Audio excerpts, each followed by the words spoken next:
Hai, berjumpa kembali. Sila hadamkan maklumat ini dan jawab soalan di akhir nanti. Let's say it's Tuesday. An employee is sitting in a crowded, noisy downtown coffee shop, rapidly typing away on a company laptop. They're rushing to meet a deadline, so they've quickly connected to the cafe's unsecured public Wi-Fi. In the rush, they log into the corporate portal using the password admin123. Before any hacker ever encounters a firewall or security software, they first encounter an organization's internal rules. We call this governance. Human behavior serves as an organization's absolute first line of defense.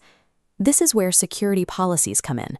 These are formal, written documents that outline exactly how IT resources should be used, laying out the specific responsibilities of every single user on the network.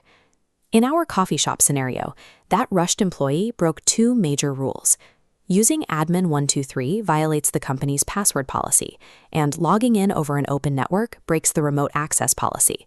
The mistakes compound from there. By potentially exposing sensitive company data on public Wi-Fi, the user has also violated the data protection policy and the broader acceptable use policy, or AUP.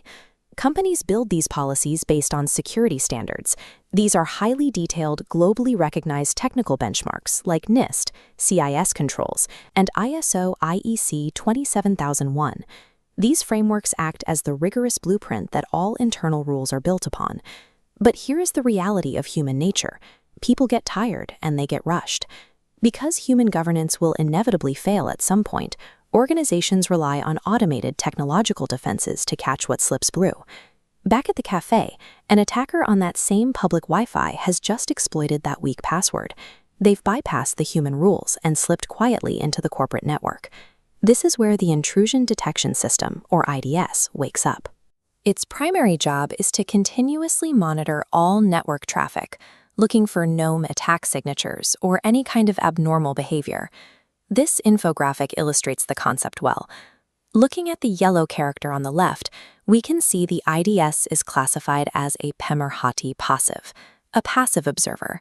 It watches the traffic and reports on suspicious activity, but it doesn't physically intervene. As the attacker pulls data from the coffee shop, the IDS spots the malicious pattern and fires an alert. However, looking at the battle report table, the IDS column lists Tiada Sekatan automatic, no automatic restriction. If an alert triggers at 3 a.m., the network remains open. Modern cyber attacks move in fractions of a second.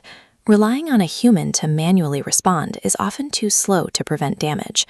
This speed requires an intrusion prevention system, or IPS, the advanced, active counterpart to the detection system. Shifting our attention to the right side of the graphic, we see the red Palindum active, the active protector. Unlike the passive IDS, the IPS operates in real time to aggressively block malicious traffic and drop suspicious data packets before they can execute. The moment the IPS recognizes the unauthorized data pull originating from that cafe connection, it instantly drops the packets and severs the connection entirely. To see the difference side by side, on the left, an IDS lets malicious traffic flow right past while an alarm bell rings in the background. On the right, an IPS acts as a physical barrier, breaking the connection the second malicious traffic hits it.